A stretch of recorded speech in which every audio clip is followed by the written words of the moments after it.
Maryland, of course, your regular season champs, so they're going to get that top seed, Rutgers, your 2 seed, and then you have Iowa and Illinois. So here to break it all down, talk about all the action, he'll be calling games in Omaha, Jeff Lisey. Jeff, great to see you. I know you've been hard at work all season long. So first, let's start with those regular season champs. It's going to be Maryland going up against Indiana, the 8 seed.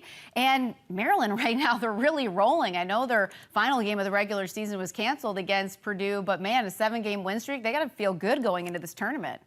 Yeah, they have the 7-game win streak, but Maryland is absolutely loaded, right? They can pitch it. They've got Jason Savicule as their ace on the mound. They can swing it. They're one of the best hitting teams in the country. A lot of power at the plate. Up and down their order, they can swing it. They play defense. And this Maryland team isn't just good in the Big Ten Conference. They're a good team nationally, potentially a top 8 or 16 type seed. They're number 3 RPI in the country right now. So Maryland's absolutely loaded. They're definitely the team to beat going into the Big Ten tournament. Mentioned they're loaded, and no exception, obviously, for that pitching staff, especially in this situation when you have double elimination, 8 teams, 5 days. So I look at a team like Maryland. How do you set up when it comes to your pitchers? Because in this case for them, do you save someone for later, anticipating, advancing? Like there's kind of like a lot of puzzle pieces you have to put together, really. Yeah, definitely a lot of moving parts. I think for each team, it probably plays out a little different, right? I mean, if you have to win the conference tournament to advance to regional, you might bring a guy back a couple times over the next 5 or 6 days. If you're Maryland and you're comfortably in, you maybe try and set up your pitching a little bit more for regional play even, right? So every team's probably a little bit different and what they're trying to do, what they're trying to accomplish. I think you got Rutgers, to me right now, is probably somewhat comfortably in, but if they end up going 0-2 in the conference tournament or something, maybe they find themselves on the outside looking in. And then someone like Iowa, who's on the bubble, I think I've seen some things projecting them one of the first 4 out. I think Iowa should be in. They're a dangerous team. They're a really good team. And Iowa's probably who I'd pick to win the Big Ten Conference Tournament. They're loaded with pitching. And that can really come into play here. You play, like you said, 4, 5, 6 games potentially in 5 days. So pitching often wins in this type of thing.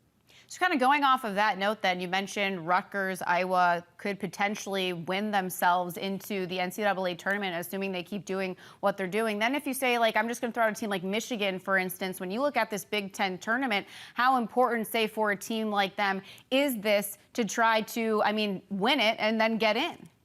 Yeah, and Michigan's a dangerous team. I just had them this past weekend against Rutgers, and they won 2 out of 3 at home against Rutgers this weekend. And you look at Michigan, they were highly touted coming in. They have a lot of talent. They can pitch. The team ERA isn't really there this year, so a lot of guys that have probably underachieved a little. But there's talent on their staff. Guys like Willie Weiss, who's a preseason All-American and kind of struggled this year, but he looked really good this weekend. He's starting to come around. Cameron Weston is one of the best pitchers in the conference, but he struggled a little bit this year. He had a good weekend this past weekend. Connor O'Halloran. Michigan can absolutely play, and they're starting to heat up. So we saw them do it in 2019. They were really a pitch away from getting eliminated and going home, and then they make the run through the Big Ten tournament and end up making it to the College World Series finals. So Michigan's a team that could do it again. They could get hot. Illinois, to me, is a team that, as a 4 seed, this Illinois-Michigan matchup is a huge matchup, a fun one to watch. Because either team, if they have a bad showing here, their season's done. But Illinois is 9-1 in their last 10. They're playing really good, and Cole Kershipper's a dominant number 1 pitcher on the mound for Illinois as well. So that's going to be a fun matchup. And again, both of these teams could get hot and make a run through the tournament. And to your point, when we talk about that run that Michigan went on in 2019, they were down not just to their last out, their last strike before winning the Big Ten tournament and then making their way in that run in the NCAA tournament. You mentioned that matchup, Michigan-Illinois being one that is going to be exciting to watch. What other matchup to you sticks out in this tournament initially? Yeah, they'll all be good, right? This time of year, you get the final 8 teams in the conference. There's a lot of parity. They'll all be good. I think even Rutgers, Purdue, to me is interesting. Purdue kind of snuck their way in to the tournament, and they avoided their last game on Saturday against got canceled due to weather. And if they would have lost that game, they would be outside the Big Ten tournament. So they kind of snuck in without having to play that last game against the best team in the conference. And Purdue can run, right? They steal the most base in the conference. They've got Curtis Washington and Michael Bolton Jr.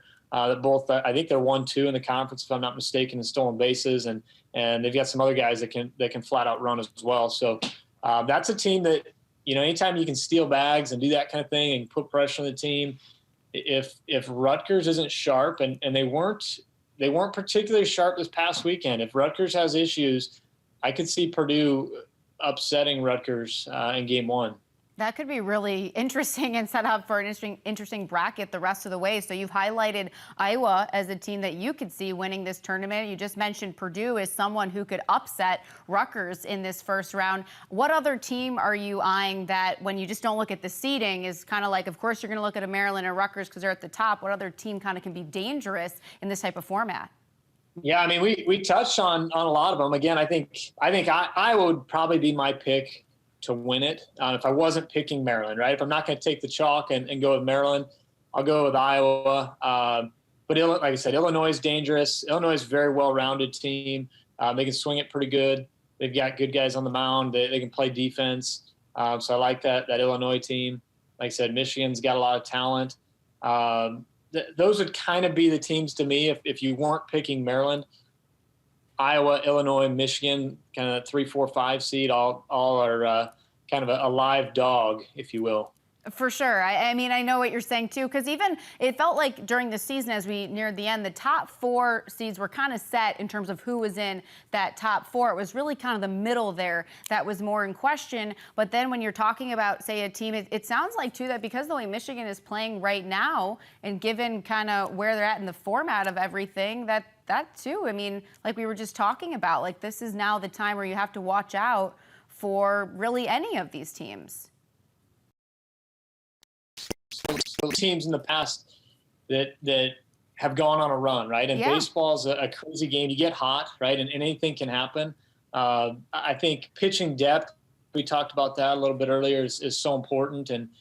And for any team that's going to make a run through this, you can't just rely on a couple arms. So someone's going to have to step up, right? It might be a guy's typically a midweek starter or a bullpen arm that all of a sudden gives you 6 or 7 innings and advance you to the next game. So there's going to be some unsung heroes and some guys that we're maybe not familiar with or as familiar with that step up and play a big role for their team and help lead them to a title. Perfect segue into my final question. You're kind of mentioning there could be unsung heroes. When we look at players to watch, I mean, you can look at the stars from teams like Mazur, DiGiorgio. Who for you is it that you want to keep an eye on that's whether they need to keep doing what they're doing or they're going to need to step it up for their team? Yeah, I mean, like we've talked Maryland and how good they are. I'm really excited to see Chris Saline and Matt Shaw from Maryland. They're number 1 and 2 in the conference in home runs. So those two provide a lot of spark, a lot of dynamic firepower for Maryland. Matt Wood from Penn State is someone I haven't had personally the chance to see this year, but he leads the conference in hitting. And he's a guy that could lead Penn State on a little bit of a run as well. Nick Samillo, I saw him this past weekend for Rutgers. He's the leader in OPS in the conference and a big bat for Rutgers. So those are some of the offensive names on the mound. Jason Sabacool for Maryland, we talked about him. Ryan Ramsey for Maryland it leads the conference and wins. So again, there's some guys. Adam Mazur on Iowa has been dominant.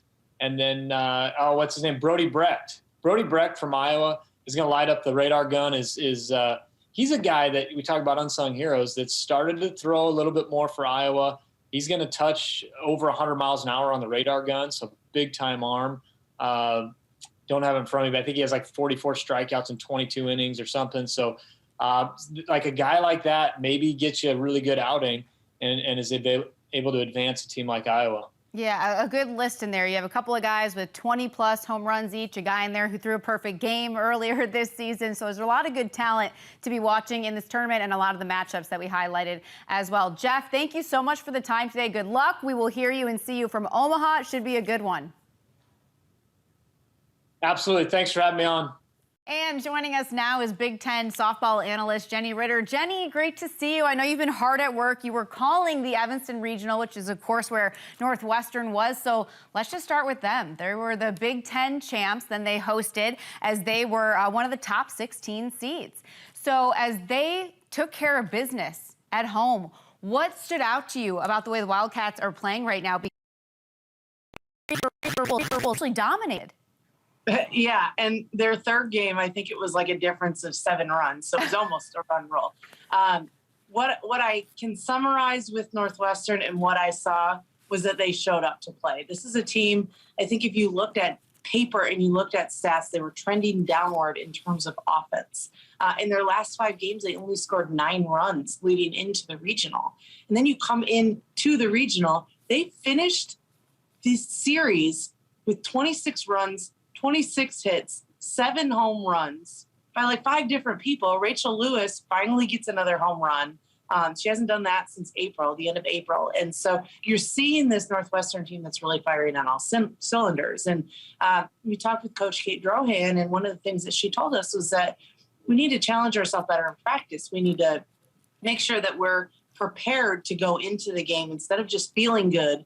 It's about challenging ourselves, making ourselves uncomfortable. So when we step in the game, we are better. And boy, did that pay off. You just saw, I mean, top to bottom, 1 through 9 was just phenomenal. And how about Grace Nito in the 9 spot? Batting well over 500, 526 going into that last game. And she helped herself in that game too. Well, I mean, when Northwestern is at their best, it's really that 1 through 9. And we've said it about other teams in the Big Ten, but specifically Northwestern, so well-rounded. And when they produce like that, there really is no break in the lineup. What have you heard from Kate Drohan? Because this is a Northwestern team really from the outset of this season that they wanted to host and they want to go deep into this tournament. So now kind of what's her message to her team? I think, it's the same thing every day. It's going to be a challenge every single day. You've got to show up. You've got to be yourself. What we saw at the end of the regular season and into the Big Ten tournament was Northwestern not being themselves. They showed up into this regional and they were confident, they were comfortable. They are leaving this regional. This is a small step in a number of steps that they want to have. Yes, they want to get to the World Series. Yes, they want to win the World Series. They believe they can do it. To me, that belief system was from day one. And so now they're kind of back on track to do that. And the way they made the statement here in this regional, yes, the Super is going to be tough. Getting to the World Series, if they get there, is going to be tough. But they are more than prepared. They know what it takes. And they did not back down in any part of the game. And I think that that's the part that stood out to me more than anything. And it wasn't like they were ever comfortable. They just kept pounding away, kept hammering. When a new pitcher came in, they attacked immediately. These are all the little things in part of the game that really matter when you get further on in the NCAA tournament. Yeah, I'm with you. You have just seen the confidence from Northwestern throughout this season. And they also have that X factor of the experience. All these players playing together for so many years. And you mentioned it. This is just kind of step 1 for them. So then as they look ahead to that super regional, it's the 8-9 seed matchup against Arizona State. So against tough competition like that, which that's how it's going to be from here on out, what gives you the confidence in what you're seeing at Northwestern that they can make a deep run at this point? Yeah, well, I think I look, and Arizona State is a very, very good team. I think they had a tough regional. San Diego State University really gave them a run for their money. They were really stacked on that team as well. And Arizona State showed up. They scored runs. I think with Northwestern, the fact that they were able to run roll and score the amount of runs, 17 runs in one game, and run roll in the regional final and show up, they played teams that offensively were really hitting the ball well. And so they were able to keep that score down, bring their score up. They're going to have to do that against Arizona State. I think Arizona State's pitching staff is very good. Their hitters back them up. They're very well matched in that way. But I do see the path. I do see that this matchup is something that you could really, really see two teams go at it and compete. Danielle Williams in the circle, to me, not as sharp as I've seen her in this regional, but she didn't have to be. But I do think as she gets to the supers, she's going to have to be a little bit sharper, be a little bit more efficient in that circle and let her defense do the job. And, this will be one that I will be tuning into as soon as it starts, because I think it's going to be a battle till the end. Yeah, I'm with you. This is going to be a really good one because I think we see the pieces that Northwestern has, and so now you want to see if they can keep putting them together against some of the best. That was the task for Michigan. I don't know, when you looked at their region, I saw that they were in the region with the 16 seed UCF, and so you knew that that was the team they had to get through, but very possible. But it was difficult, and they weren't able to. So 7 teams are tying a record in the Big Ten for teams qualifying for the NCAA tournament. Northwestern is the only team to advance. So from what you saw out of Michigan, what was the difficulty that they had? Because it was really that first time they had a good shot, 11 innings, one run lost to them. I mean, that to me is like, they needed it.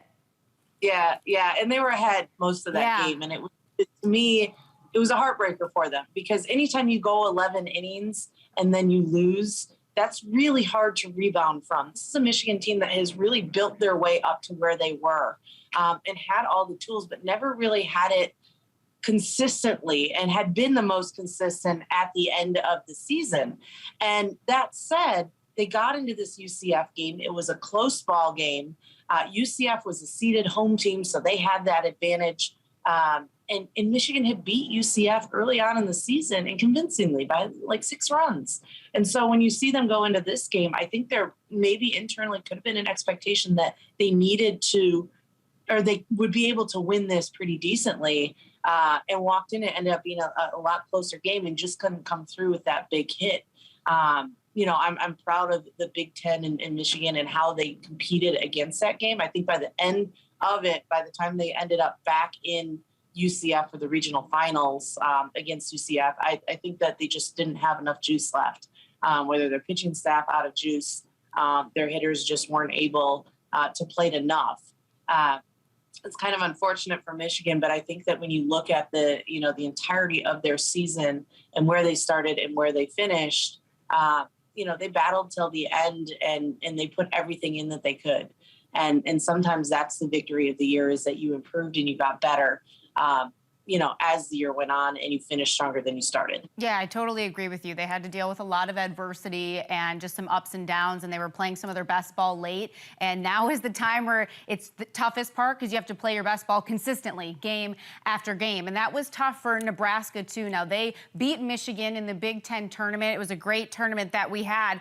And they were in a tough region against Oklahoma State. So that's really who they had to get through. And to give you an idea of the talent of Oklahoma State, they beat Oklahoma. Oklahoma in this tournament set a record, beating Texas A&M 20-0. So if Oklahoma State beat them, I'm just trying to give you a sense of like what they're trying to get through here. For Nebraska, kind of what are your thoughts, as they were a team, I'm sure, hopeful as well to advance?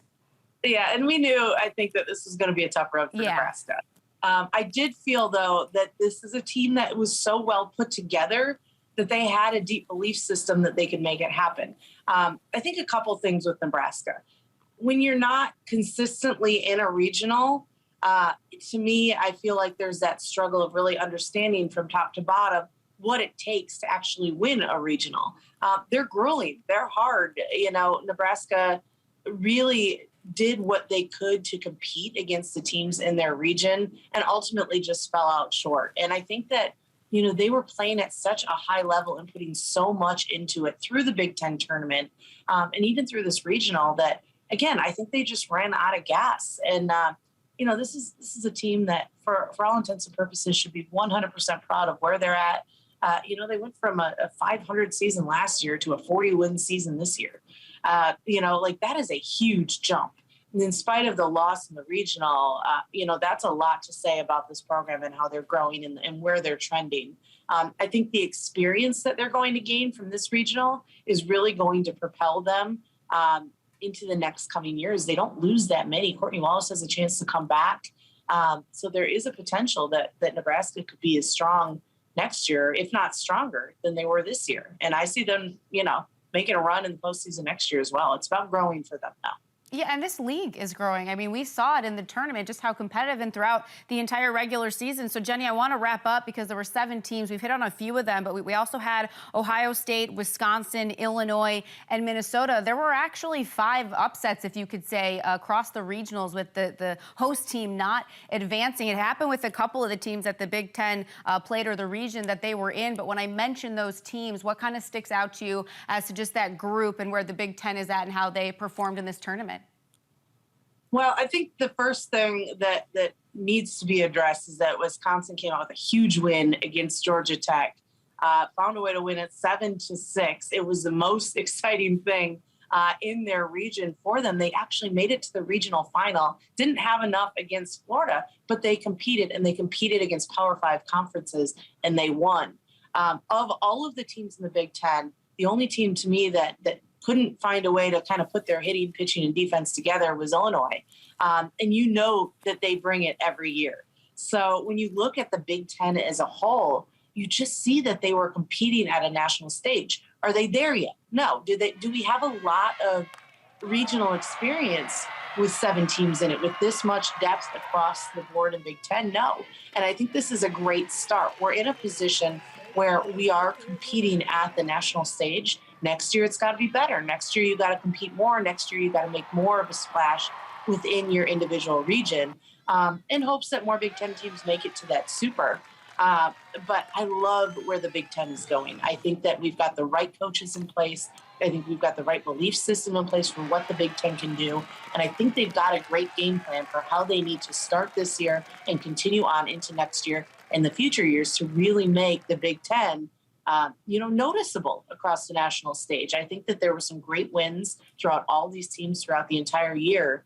And the rest of the nation should be worried about the Big Ten moving forward. Yeah. I think it has to be getting there, and it's a process, and I think they're heading in the right direction. Yeah, I got like excited when you said that, because I feel like we've been seeing that now for a few years, like this buildup of all the competition and the talent that is in the Big Ten, and being able to display that on the national stage is not only important to these student athletes, but to the coaches as well, as they're well on their way to doing big things on the national stage. Jenny, great stuff. Thank you for the insight. Good luck for the rest of the way in the tournament moving forward. Always appreciate it. Good seeing you. Thank you. Time now for our big interview, because Rutgers and Shane Knobloch, Rutgers midfielder, is doing big things. Shane, first, congratulations on making history. Thank you. So it's the first time that Rutgers men's lacrosse program has made it into the quarters. Let's start there, and just kind of when you let that sink in, you've had some time. What is that like for you to be a part of it? It's definitely special, especially for like the guys in the senior class. They've been here a while. They've changed the culture a lot. So really special for them, but really cool as just sophomore to be a part of this, definitely. Mentioned that changed culture. I mean, last year you broke the 17-year NCAA tournament drought for the Rutgers program. I mean, just to see the development and the building that is going on, how can you explain what you're seeing in this program? It's definitely special. It's something that's obviously never been done before. So it's pretty cool to be a part of it. And as I said, like this senior class definitely deserves it. All the guys deserve it. So. Let's go then against the big win that you guys had, upsetting Penn. You had 3 goals. First, just take me through your team's approach and how you were able to get that victory. I mean, it's the same every week for us. Try to keep it really consistent. That's what our coaches really like to do. So we'll start the week going over Rutgers, and then we'll start preparing for the team we're playing, and usually always have a great game plan. So came out on top. It was good. And you executed it very well. I mentioned those 3 goals. What did you feel like on that day, or how were your teammates helping you kind of accomplish that? I mean, I said it before, it could have been anyone. We always have great ball movement on our offense. So, I mean, last week Ross had 8 goals, Mitch had 3 and 3. So definitely could have been anyone. I got some good opportunities, so I was able to capitalize, but yeah. What is it about the skill on this team, the communication, the way you guys work together, that week to week there really can, like you said, be anyone who steps up? I think it starts in the locker room. Like, we have a really good relationship. We always love hanging out outside of practice. We're always with each other. So I think it starts there. I think we have a really good relationship, a lot of chemistry. And Colin Kirst, your goalkeeper, he's always stepping up. I mean, he had 18 saves against Penn. What can you say about him and what he does for you guys? Definitely the most prepared teammate I've ever had in my entire life. He's always locked in, always ready to play, whether it's practice, before games, everything. He's a straightforward guy, and he's never phased. He steps up always in the big situations. Kind of what do you see out of him before the game or even during the game? You mentioned how he's always locked in. I mean, does he just kind of stay in the zone? Does he keep to himself? What's he like before a game? I think he mostly keeps to himself, but he's very vocal, which is two pretty opposite things. But he's really vocal on the field. He makes sure everyone's in their right spots, and if he does get scored on, he resets, and just starting over for him. And when you have someone like that in the goal, how does that even help your offensive explosion that you guys can have during your games, where it's just like we were saying, you know, any guy, any day, your offense can step up, and having him in net, how does that help even that side of things as well? Well, I mean, it's huge, especially for our transition offense. We like to run. So a lot of our goals in the last game were him making a save, outletting to one of our defensive midfielders, and then we got some easy goals in transition, and it starts with him every single time. And it starts, too, like you were saying, with the seniors and what they've built at this program. So to have that experience going into the semis now, what's that going to do for this team, kind of that X factor that this team has? I think it's helped us a lot throughout the season so far. Everyone's been here. We've been in every situation, especially. No one's ever been here before, but we're looking to get used to it. Yeah, I bet. So what is the chatter like right now? Because as this team has experience on the team and as you gain experience in this tournament, you know, how do you get yourself set for something that none of you have been through? I think it's just comes back to consistency of the coaching staff. I mean, we have the same routine every single week, and we're not going to change now. So. And I want to mention, this is now the second program this year, like at Rutgers, to make it to the semis. You're right there with the women's soccer team who made it in the fall. So what do you just feel about Rutgers athletics right now and to be able to say that?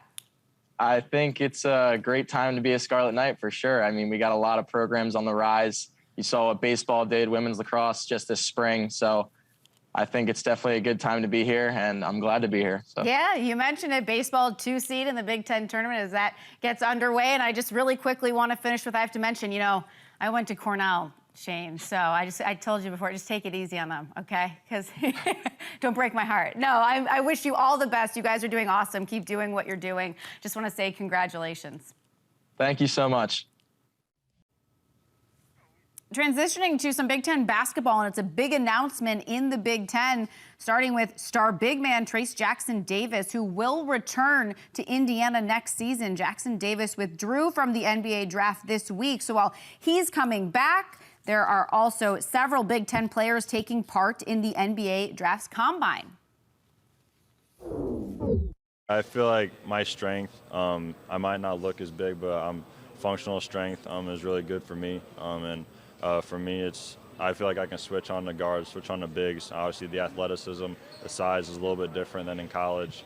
But every level you go up is another challenge. So for me, I'm willing to take the challenge. I don't really care who's matched up across from me. I'm going to take that challenge and do what I can to stop them. From playing on an Iowa team that had so much success in the past few seasons when you were there, what was the number one thing you learned from playing on that team with Rick McCaffrey? Yeah, I think just learning. I feel like the more you listen, the better you'll be. And I feel like the teams in the past might not listen as much, might not have that winning culture, but I feel like we had that winning culture at Iowa, especially those last 2 years.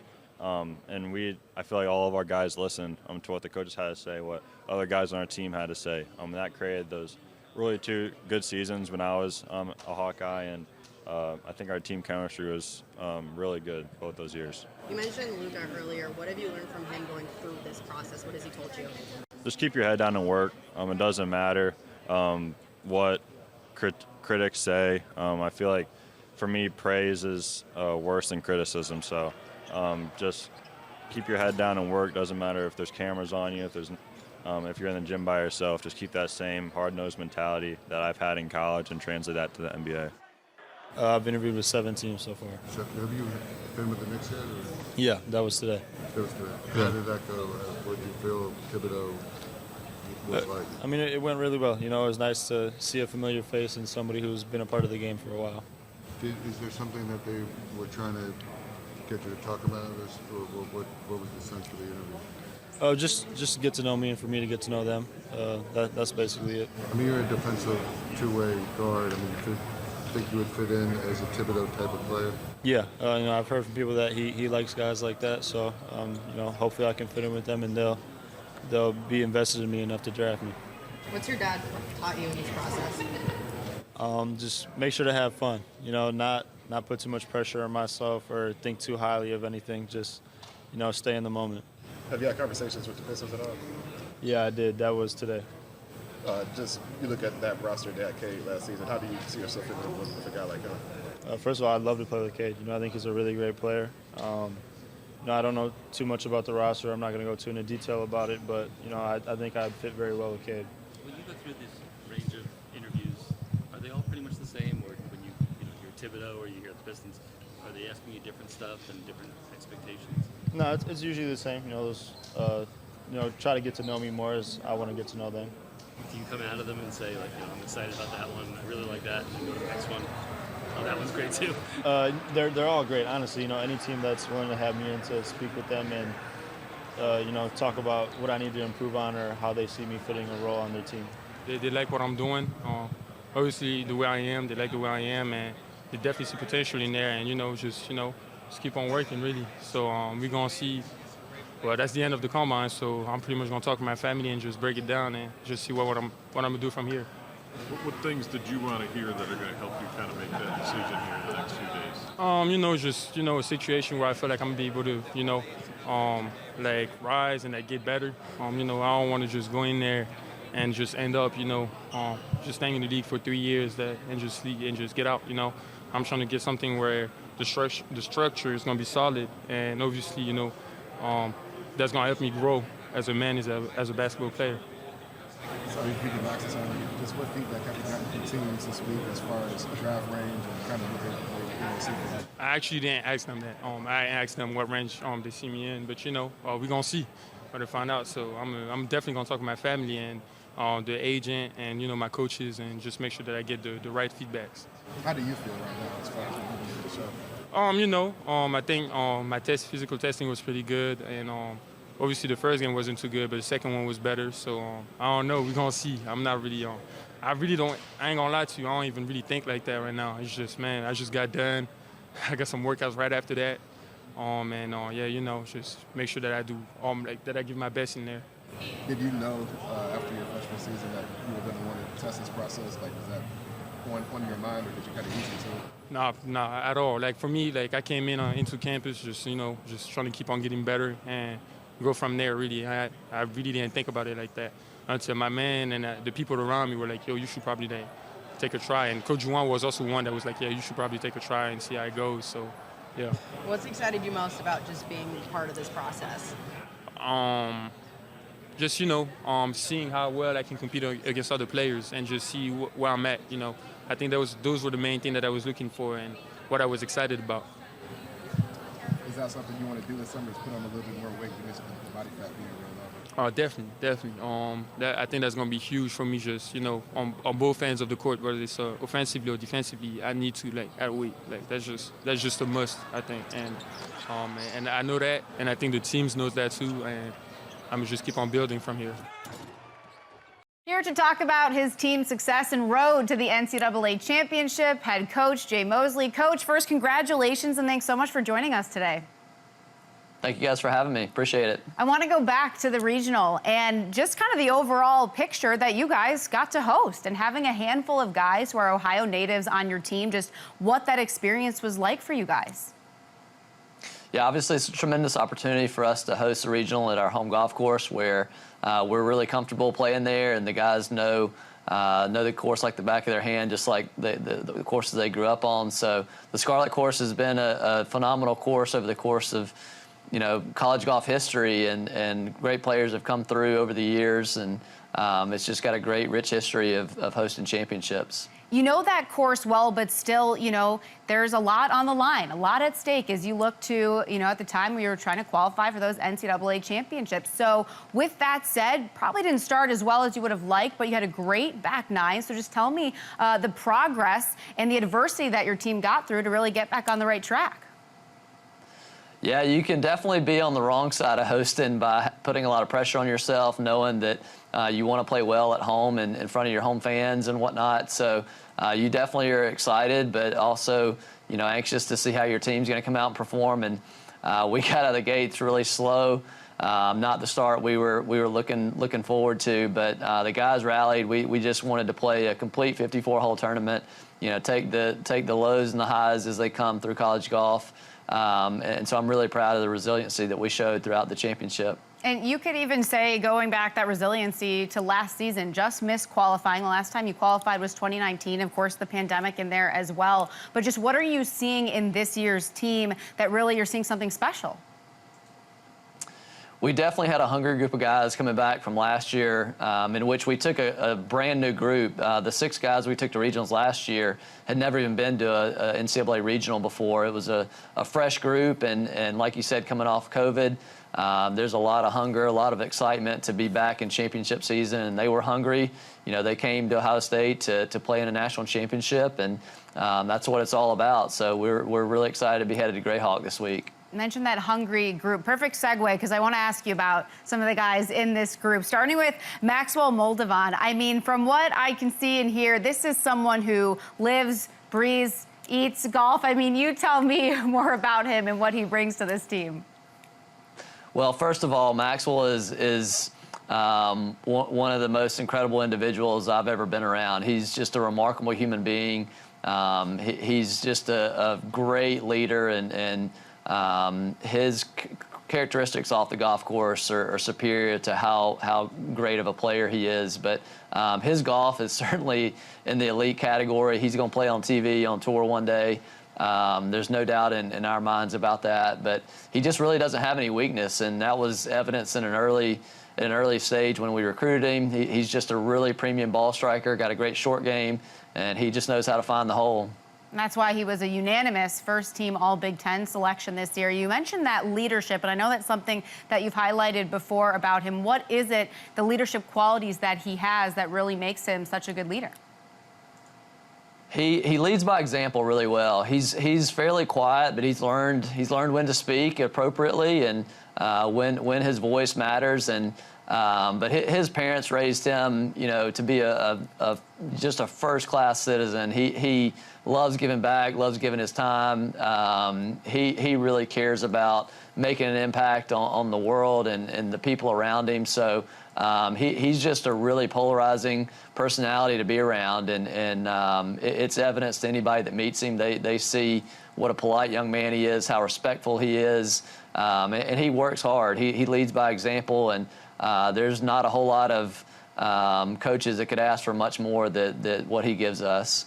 Certainly not the last time we will be talking about him. But as for other golfers on this team, Jackson Chandler, he had a bogey-free back nine. I know obviously the skill is there, but what more can you tell us about him as a person as well and what he brings? Yeah, he's a fierce competitor. He grew up right here in our backyard in Dublin, won a couple state championships for his team at Dublin Jerome. He loves competing on Scarlet. He's always been comfortable on this golf course that we have. And he is always the first to get in line to compete at whatever it is. He's got a lot of natural athletic ability, and he certainly, when he feels like his swing is in good rhythm and in good form, he can play with anybody in the country. So he's made some tremendous progress this year, and really proud of the performance he gave us last week. Having experience at the championships in years past, what do you know that guys like we just talked about and just really as a collective group that you have to do to get the most out of each golfer? Well, what we're going to face at Greyhawk is a desert golf course where the greens, are going to be firm and fast. So our ball striking is certainly going to be a premium this week, and our group, I feel like we do that as well as anybody. If we can continue to drive it well and make a few putts, there's definitely an opportunity for us to go out and make some noise, and we're excited to see what we can do this week. Awesome. Well, Coach, we're excited to see everything that you have done to this point and everything that you still can do moving forward. We really appreciate the time today. Good luck and congratulations again. Thank you, guys. Go Bucks.